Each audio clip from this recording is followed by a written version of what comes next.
Hi friends, ఈరోజు అరటికాయ బజ్జీలు ఎలా చేయాలో చూద్దాం. ముందుగా అరటికాయ ముక్కల్ని కట్ చేసి పక్కన పెట్టుకోవాలి. కొంచెం శనగపిండి, అందులో సాల్ట్, కారం వేసి కొంచెం వాటర్ వేయాలి. అది బాగా కలిపి పక్కన పెట్టుకోవాలి. ఆయిల్ హీట్ చేసుకుని అరటికాయ ముక్కల్ని పిండిలో ముంచి ఆయిల్లో డీప్ ఫ్రై చేసుకోవాలి.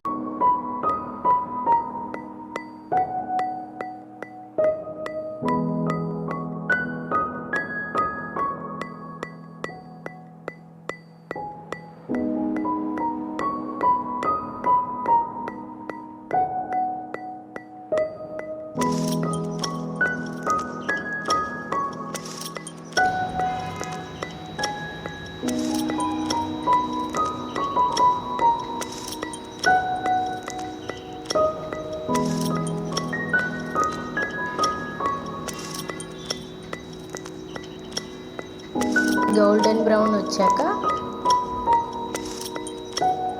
ప్లేట్లోకి సర్వ్ చేసుకోవడం.